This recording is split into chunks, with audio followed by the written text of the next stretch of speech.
İctimai Radio təqdim edir. Nərmin Aşurzadə və Yusif Qasımovla bu həftə iş dünyasında baş verən əsas hadisələrin icmalı başlayır. Salam, hər vaxtınız xeyir olsun. Bu həftə həm bizdə, həm də ümid edirəm ki, hər kəsin iş həftəsi çox yaxşı keçib və indi onları Yusifə danışacağam. Salam, axşamınız xeyir olsun. Ümid edirəm hamı yaxşıdır, əhval-ruhiyyədə əladır. Tam razıyam. Nəyə görə yaxşı keçib? Çünki birincisi qısa idi. Düzdür. İkincisi ki, yəni hava yavaş-yavaş Dincəlib gəlmişik. Kimsə dincəlib, kimsə daha yaxşı vaxt keçirib. İndi zaman biraz yaxşı gedir. Havalar da sağ olsun düzəlməyə doğru gedir. Amma hələ də mən belə düşünürəm ki, o yağışların dəsti xətti hələ də beynimizdədir. Və yenə deyirəm, həftə sonu yenə olmalıdır. Olmalıdır, bəli, üzümüzə gələn. Ehtiyatlı olaq. Aha, qayıqları yəni təzədən startda saxlayaq məncə. Çünki vəziyyət elədir ki, elə onun abu-havası ilə indi hal-hazırda qalmışıq, yaşayırıq. Amma ümumən pozitivdir, müsbətdir. Mən düşünürəm ki, həmişə mən belə fikirləşirəm ki, o Novruz bayramının pauzası ki var ha.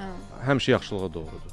Mən bir necə deyim, zamanı cilovlayırsan, özünü dəyişirsən, nəsə bir gedişatı rutinə, nəsə bir yeni damğa vurursan, sonradan qayıdırsan. Sən elə düşünmürsənmi? Mən indi elə onu düşünürdüm ki, sən danış. Əslində istənilən pauza, istənilən fasilə, bu yaxşılığa doğrudur. Amma indi hardan baxırsan da məsələyə. Yəni belə daha pozitiv tərəfdən baxmaq olar. İstənilən fasilə bəzən bizim yaxşılığımıza doğru ola bilir. Ümumiyyətlə, daha yaxşı qayıtmaq üçün. Ümumiyyətlə hər bir məsələyə pozitiv nöqteyi nəzərdən baxırsansa, bu cana xeyirdir.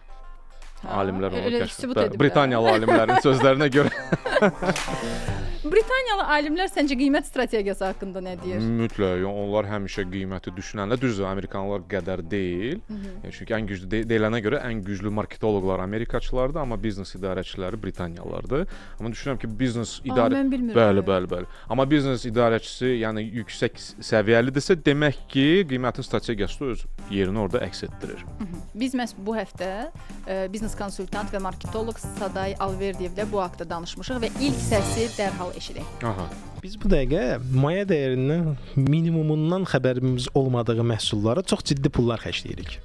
Bunun altında yatan səbəb nədir? Təbii ki, emosiyadır. Çünki biz onu alanda sosial şəbəkələrdə skrinləyib paylaşdığımız və o kontent dediyimiz mövzunu ortaya çıxarırıq. O harda çıxır? Yaxşı interyeri olan yerlərdə, bizə hər kəsin əlində gördüyümüz kofe stəkanında, ya da aldığımız zaman qolumuzda görsənən hansısa aksesuarda, saatda, dəyərli bir şeydə, hansı ki hamının adını bilir və ya da cibimizdə gəzdirdiyimiz telefonda. Bunların hamısının maya dəyəri eynidir əslində. Amma alış qiymətlərimiz birini 1 manata, birini 1000 manata alırıq. Dedi axı istənilən pauza yaxşıya doğrudur bəli. Ona görə belə fasilədən sonra buyur. Biri 1 manata, biri 1000 manata. Elədir. Emosiyaların sırf qiymət strategiyasına aid olması məsələsi də həqiqətən aktual və real mövzudur. Və düşünürəm ki, bizdən də bu yan keçməyib. Xüsusilə sən məsəl üçün özün istehlakçı olaraq qiymət strategiyası və qiymətlərin dəyişilməsinə hansı reaksiyalar verirsən və sənin üçün bu çox böyük bir amildirmi, yoxsa yox? Yoxsa normal qarşılayırsan həmişə? Əgər məhsulun keyfiyyətində ilk alanda necə olubsa, hər şey yaxşıdırsa, heç daha yaxşısını istəmirəm. Yəni qiymət artdıqca daha yaxşı keyfiyyət, onu gözləmirəm. Elə bir ümidim yoxdur. Amma heç olmasa o yüksək pulu verəndə nəyə verirdiksə, onun qiyməti artanda da o keyfiyyəti qoruyub saxlaya bilirlərsə, ki çox vaxt qoruyub saxlaya bilmirlər, qiymət artır, amma keyfiyyət də bəzən düşür. Xüsusən də kiçik sahibkarlıqda. Yəni bu haqqda danışmışıq, geri gəlmişdik, onu da işləyəcəyik. Onu saxlayırlarsa, mən adətən belə çox meylli deyiləm dəyişməyə tez-tez xidməti, nə bilim, məhsulları. Orada belə bir səhv olmasa da, əgər məni belə gözümdən düşməsə, qısaca. Gözümdən düşmürsə heç bir problem yoxdur. Mən saxlayacağam və yəni pulum varsa ala bilərəm. Amma artıq başa düşürəm ki, yox, bunlar qiyməti artırırlar, amma keyfiyyət də bir o qədər getdikcə düşür. Təbii ki, dəyişirəm. Ümumiyyətlə qiymət strategiyası, məhsul strategiyası o uzun müddətli bir oyundur. Və əgər qısa müddətlidə hər hansı bir uğur qazanırsansa və ondan sonra qazandığın uğuru itirməyə doğru gedirsənsə də, yəni onun axırı yoxdur və təəssüflər ki, çox düzgün vurğuladın. Bir çox hallarda onun şahidi oluruq. Görürsən niyə elə olur? Bax, Sadaydan soruşmuşam ki, birinci onu eşitdim. Maraqlıdır onun mövqeyi nədir? Mən sonra fikirləşdim. Hər birimizin loyal olduğumuz yer. Mən bərbərimə loyalam, köynək aldığım yerə loyalam, bir də avtomobilimi yudurduğum yerə loyalam. Bilirəm niyə? Çünki üçü də mənim həssas yerimdir. geyim önəmlidir, saçım önəmlidir, avtomobil önəmlidir. Və mən bir dəfə xidmət aldığım yerə heç bir emosiya bağlamır. Keyfiyyətli işin sonunda mənə işimi təhvil verib yaxşı verdiyi üçün onlara gedirəm hər zaman. Məsələn, sıfıram. Bəzən belə müştərilərə baxırlar ki, sən nə qədər sadiqsənsə, o qədər bir müddətdən sonra xidmət sahəsində ərk eləməyə başlayırlar. Sən artıq belə özümüz ki, sən kimi də, yəni sənə olar bir dənə yola ver, belə məsəl. Bu rahatlıq. Bir dənə misal var mən sevdiyim. Əvvəllər deyirdilər, böyük balıqlar kiçik balığı yeyir. İndi məncə rahat balıqlar əslində kiçik balıqları yeməyə başlayıb daha sonradan. İndiki vəziyyət elə deyil. Dinamik balıqlar və kiçik balıqlar həm rahat yeyir, həm böyük balıq yeyir. Çünki kiçik olduğunuz müddətcə elastik və dinamik olmalısınız. Yəni bir dənə hiss eləyin, yeni bir işə başlayanda necə, baxın indi istirahətdən gəlmişik, necə emosiyaya qəşəngdir, dincəlmişik, fərahıq. Bu avtomatik belədir. 10 gün istirahətdən sonra siz biraz tənbəllik olsa daha enerjilisiniz amma. Bir də hər gün gəlirsiniz. Yəni bir aydan sonra təzədən sizlə görüşsək, o rutinləşmiş, heç fikirləşməyəcəyiniz bir havadasınız. Eyni enerjidəsiniz. Yəni çünki artıq verməyə başlayırsınız da, o enerjini itirə-itirə gedirsiniz. Stabilləşir. Və bu stabillik rahatlıq yaradır. Hər şeyin başı belədir. Kiçik bizneslərdə də hər zaman emosiya ilə başlayırlar, həvəslə başlayırlar və s. Mən çox razıyam və xüsusilə də məsələn bunu müşahidə edəndə ki, artıq nəsə əvvəlki kimi deyil, bu məni çox kədərləndirir. Yəni nə olsun ki, neçə müddətdə artıq gəlir. O hətta artıq daha önəmli müştəri sayılmalıdır da. Ona daha xüsusi qayğı falan. Amma məsələn ona belə biraz özümüzki kimi baxırlar. Yaxşı mənada yox, neqativ mənada özümüzkidir. Ona etmək olar belə. Fikrimcə yəni belə bir davranış bir kal biznesin əlamətidir. Yəni kim ki belə davranır, yəqin təzə dəyərlər öyrəşir. Hələ kiçik bizneslərdən danışırıq da. Kiçik biznesdən də digər biznesdə də fərq vardır. Məsəl üçün eləsi var ki, kiçik biznes tipli bizneslərlə dəfələrlə məşğul olub. Kiçik və böyük biznes o demək deyil ki, böyük biznes nə deməkdir? Sahibkar uzun illərdir biznesin içindədir. Kiçik biznes isə təzə açılıb. Yox, kiçik biznes o biznesin həcmindən söhbət gedir. Eləsi var ki, məsəl üçün uzun illərdir ki, ailə biznesidir, kiçikdir həcminə görə, amma uzun illərdə onu aparır. Məsələn onda deyil. Məsələn ondan ibarətdir ki, məsəl üçün artıq təcrübəli bizneslər loyallıq proqramları adında belə bir yanaşmalar var. Ki mən illərin müştərisiyəm, sadiqəm sizə. Sizin mənə verdiyiniz xidmətdən razıyam, sizi bəyənirəm. Siz onun qarşılığında mənə müəyyən bir endirimlər edirsiniz, xüsusi diqqət yetirirsiniz. Loyallıq proqramı deyilir ona. Onlar onu edir və onun nəticəsində biz də bir müştəri olaraq onun bəhrəsini görürük. Amma sənin dediyin məsələlərdə tam razıyam səninlə ki, kimin xoşuna gələr. Yəni bu ərk eləməkmi deyək biz buna, artıq nə bilim öyrəşməkmi deyək biz buna, münasibətlərdə rutinliyə qapılmaqmı deyək biz buna, bilmirəm. Amma yaxşı əlamət deyil. Və sən məsəl üçün bir müştəri olaraq necə davranardın bu situasiyada? Qapını çırpıb çıxıb gedərdin, yoxsa hansı bir çırpmazdım, sakit-sakit bağlayardım, sakit bağlayardım. Amma bir şey olmasa bir geri bildirim verərdinmi ki, bir üzümdən belə görünəcək ki, yəni belə oxumaq lazım olur. Özüm oxumaqla xüsusi heç nə etmək lazım görünəcək. Yox, mən səsimi çıxartmayacağam. Olub bir neçə dəfə açığı. Məsələn mən xüsusi heç nə demirəm ki, niyə əvvəlki qədər yaxşı deyilsiz məsələn. Qaş qalxır da, qaş qalxmaqdadır və başa düşülür artıq yavaş-yavaş. Nə demək, tanıyan bilir. Hə, və ya bu manikür bu dəfə niyə belə oldu məsələn. Amma demirəm də, onu demirəm. Məsələn sakit qalıram. Və əslində özümə başa düşürəm ki, bu son idi də yəqin ki. Belə də olur. Çünki o qədər bazarda sayları çoxdur ki, axı bizim kimisə əvəz etməyimiz çətin deyil əslində. Əslində, amma həqiqətənmi belədir? Saya bağlıdırmı? Yoxsa keyfiyyət kəmiyyəti üstələyir məncə, yox? Hə, üçüncü dəfə. Hə, yox, bilirsən necədir? Bir şey nə qədər çoxdursa bazarda sayı, deməli bizim daha yaxşısını tapma ehtimalımız da çoxdur, düzdür? Rəqabət çoxdursa, deməli aralarında onlar da özləri aslında rəqabət aparır ki, Yusif ora getməsin, bizə gəlsin. Məsələn. Yəni normal ağlı başında işləyən biznes belə düşünməlidir də, yəqin ki. Və ona görə də say çoxdursa, bu əlçatmaz bir şey deyil də. Yəni hər bir küçədə 78 dənə artıq manikür ustası var, salonlar var, nə bilim də başqa kofe shoplar var və s. Ona görə bizi çətin deyil onları. Yəni bu bəzi sahələr var ki, onları əvəz etmək çətin deyil. Məsələn, saç ustası. İndikilər üçün bu daha önəmlidir də deyəsiniz. Onlar daha gec-gec bərbərlərini dəyişirlər. Hə? Bilmirəm. Məncə axı yox. Ona cinsi fərqlilik varmı onda? Xanımlarda elə deyil bəyəm.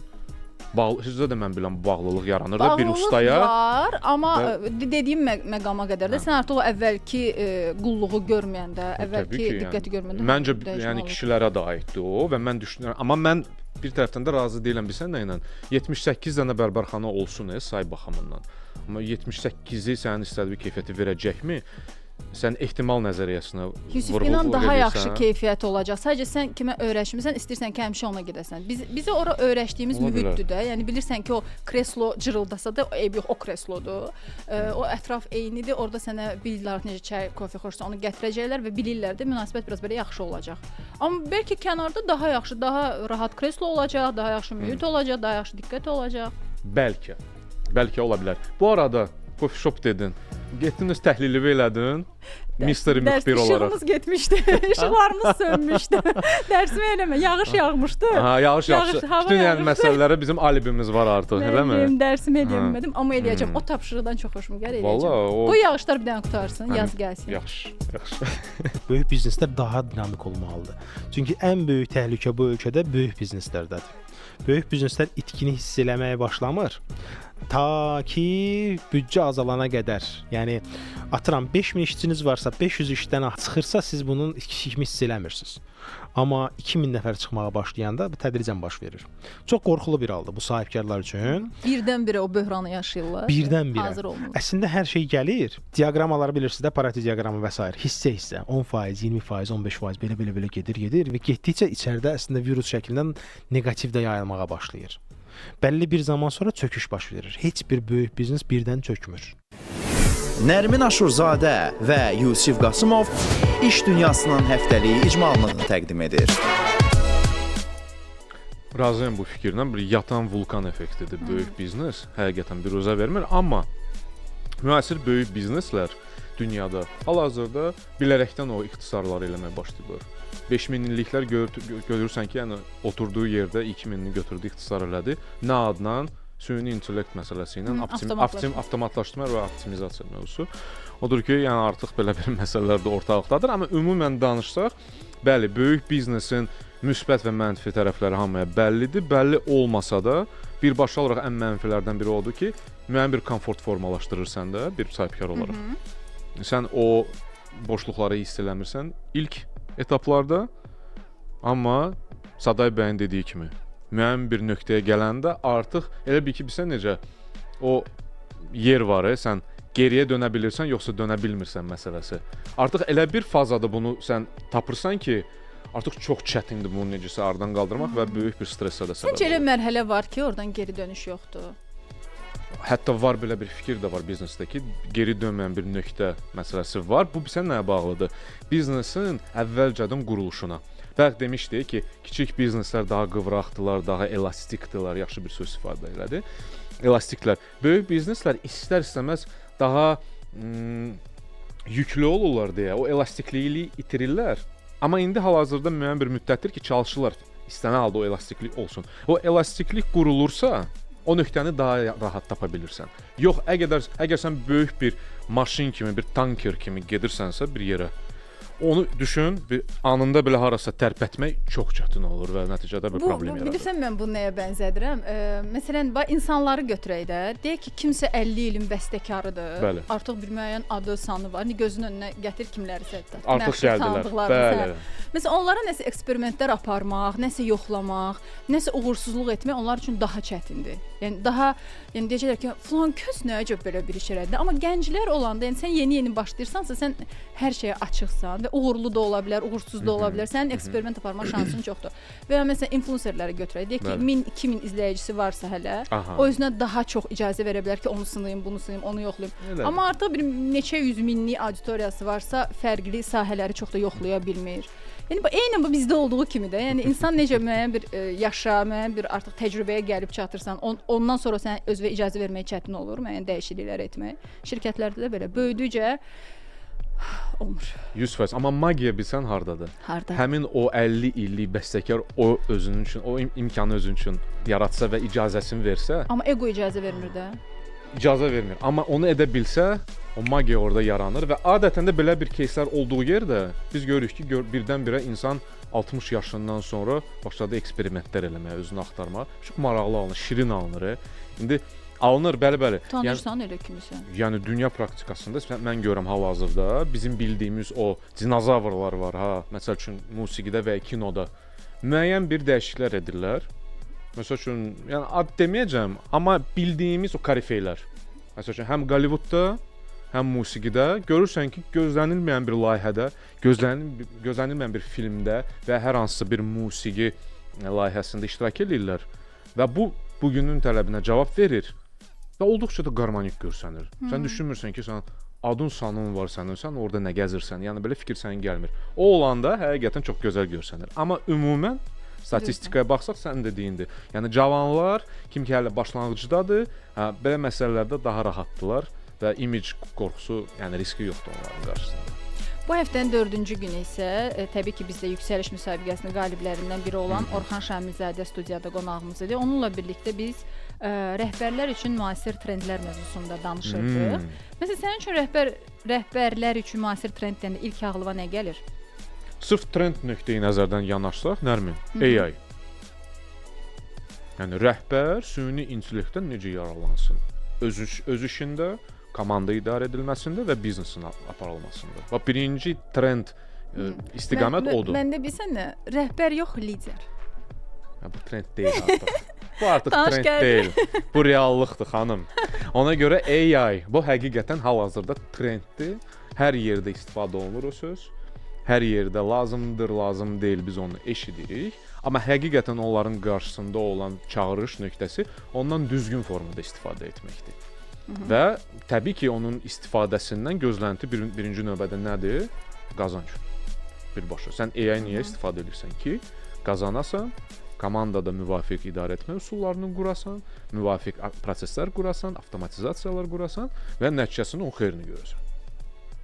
Müasir liderlik, müasir rəhbər, nə bilim, trendlər və s. deyəndə bir insanların ağlına gəlir ki, məsələn, sərt idarə etmə yoxdur da orada. Orada nəzarət bir o qədər olmamalıdır. Ən azı mən belə düşünürdüm. Düşünürdüm. Aha. Amma Orxan bu haqda başqa bir şeylər də dedi. Komandaya hara qədər sərbəstlik vermək olar? Müasir dövrdə həqiqətən də çox danışılan, müzakirə olunan mövzulardan biridir məhz bu dediyimiz. Mən belə qeyd etmək istərdim ki, almanların çox sevdiyim bir deyimi var. Güvən yaxşıdır, ancaq nəzarət daha yaxşıdır. Burada bu keçid nöqtəsini elə etmək lazımdır ki, biz insanlara, kolleqalara güvənsək də, mütləq şəkildə rəhbər olaraq bu nəzarət mexanizmini, prinsipini qətiyyən əldən vermək olmaz.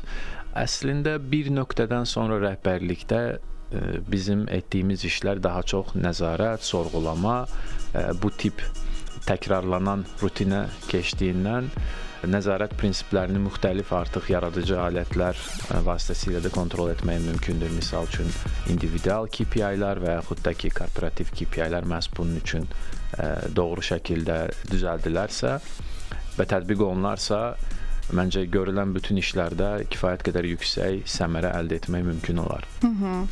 Niyə sizcə nəzarət sözü belə bizə darıxdırıcı, bəzən daha çox məhdudlaşdırıcı bir anlayış kimi gəlir? Doğrudan elə bundan ibarətdir. Məsələn, mən 51% negativ nəsə ağlıma gəlir. Bu, bilirsiniz, ənənəvi köhnə metodlarda həqiqətən də nəzarət dedikdə yuxarıdan baxan, kontrol edən əl, çəkilmiş çərçivə, bağlanılmış böyük sərhədlər, keçilməz olan xüsusi yox qərarları ağla gəlsə də, müasir dövrdə buna yumşaq bir ad hələlik tapılmasa da, yenə də nəzarət prinsipi öz ağırlığını da eyni zamanda qorumaq məcburiyyətindədir. Çünki komanda nə qədər yaxşı olursa olsun, nəticədə biz insan övladıyıq və hər zaman xətaya yer var. Buna görə də mən düşünürəm ki, o kontrol mexanizmi nə qədər sərt səslənsə də öz ağırlığını qorumaq məcburiyyətindədir. Əla bir söz istifadə elədi. İnsanoğlu. Yox, xətalar məsələsi. Bax, hal-hazırdakı trend gözləntilərdən və çağırışlardan biri rəhbərlər üçün bu hətasızlıq sindromundan çıxmaqdır. Artıq bilirsən necə bu xətalar etmək qəbahət deyil. Baxır hətanın həcminə, onun təsirinə və onun gətirdiyi fəsadlara. Amma hətasızlıq bir sindromunu gətirmək və belə bir ismarıcla komandaya vurğulamaq ki, dostlar, xəta etmək olmaz. İlkin növbədə bu komandanın fəaliyyətinə, onların kreativliyinə, onların sərbəst işləmə prinsiplərinə böyük bir hələl gətirir nəticədə. Və biz buna və yekunda sənin dediyin o neqativ söz yenə də işləməyə başlayır. Nəzarət kontrol deməkdir də. Hər bir şeyə nəzarət etmək və səhv eləməyin, burada belə eləyin, bunu belə eləyin və s. hər şeyi bir qayda çərçivəsinə salmaq anlamına gəlir. Deyil. Və o əslində rəhbərin öz işini çətinləşdirən bir şey. Özünü yoran bir şeydir. Uzun müddətli də bəli. Yəni təsəvvür et, mütləq nəzarət olmalı olan insanlarla işləmək nə deməkdir? Yəni nəzarətsiz bu adamlar işləyə bilmir. Amma digər tərəfi də var da, Nərmin. Həmişə danışdığımız o eqonun tətmin edilməsi. İnsanda süni bir hiss yaranır ki, mən idarə etmədən, nəzarət etmədən iş düzəlmir. Görün mən nə qədər idarə edirəm və nə qədər mənim nəzarətimə bağlıdır gedişat. Ki mən orada baxmasam iş getməyəcək. Görün nə qədər mən komandası pisdir sadəcə. Nə qədər mən vacibəm. Komandası pisdir, amma bu etapda elə bir ki, bəli, gözü bağlı olur, o hiss etmir onu. O öz vacibliyini elə bir ki, komandanın performansından istər-istəməz daha üstün saxlayır. Bəlkə də istəmir. Amma bu avtomatik elə bir ki, fizioloji bir şeydir də. Ona görə burada o xətasızlıq mövzusudur. Yəni xətalar həmişə olub, var və olacaq. Və böyük bir rəhbərlərin, liderlərin elə bacarıqları ondan ibarətdir ki, xüsusilə də indiki dövrdə biz bilmirik sabah nə baş verə bilər. Bu durumda elə qərarlar vermək ki, onların arxasında müəyyən bir apetitlər və riskləri düşüncəsi olmaq şərti ilə ehtimalları ortaya qoya bilsin. Yəni hər bir qərar hal-hazırda bu bir gözləntidir, ehtimaldır. Heç kim dəqiq cavab bilmir. Belə bir durumdur. Proqnoz verə bilirik, ehtimal verə bilirik, müəyyən bir təcrübə əsasında, data əsasında və hər hansı bir intuisiya əsasında deyirik ki, çox güman ki, burada 90% düzgün gedəcək, 10%-i də götürək biz bizim apetitimizə. Alınmasa eybi yoxdur, qarşılayırıq. Bax, bu əsl rəhbərlərdən gözləntidir ki, kritik qərarlar verirlər. Bir dənə qərar verirlər. Amma bu qərar gör nə qədər kiçik qərarlara təsir göstərir də nəticədə. Bax, məqam odur və böyük bir gözlənti və çətinlik hal-hazırda trend deməyəcəm, ona o reallıqdır. Yəni onların qarşısında hal-hazırda məhz budur. Məncə burada balans əslində bilirsən necə olmalıdır. Hər kəs də istəmir nəzarətsiz işləsin. Belə işçilər də var. Bəzi işçilər var ki, onlar ümumiyyətlə məsuliyyət götürmək istəmir. Mən istəyirəm həmişə kimsə olsun. Bəli. Sadəcə orada ideal odur ki, bu insanlar bir-birini tapsınlar. Elədir. Nəzarət etməyi sevən insanla nəzarət olunmağı sevən insan bir yerdə olmalıdır. Bir komandada olmalıdır.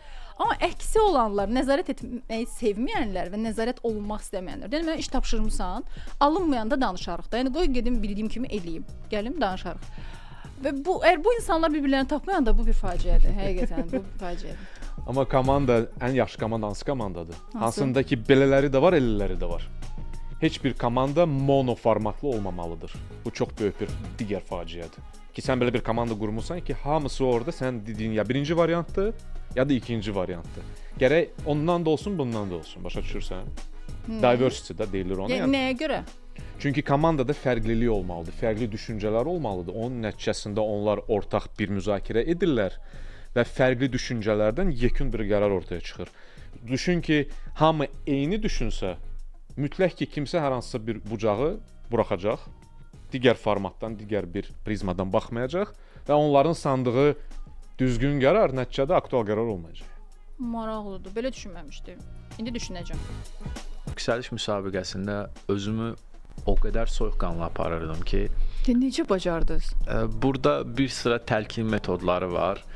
Bəlkə də hər break yarananda mən bu breakdə özümə aynanın qarşısına keçib fürsətdən istifadə edib təbii ki, belə özümü təlkinləyirdim ki, hər şey yaxşıdır, soyuqqanlı dünyanın sonu deyil, narahat olma, hər şey yaxşı olacaq.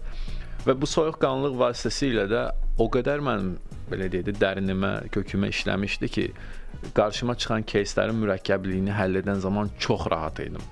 Bunu tez-tez deyirlər, güzgün qabağına keçin, düz gözlərinizin içinə baxın və nə istəyir. Bu da oradan işləyirmiş də onda. Bunu bəli işləyir. Nə qədər sadə səslənsə belə, bu həmin anda həmin insanın yaşadığı hisslərlə bağlıdır.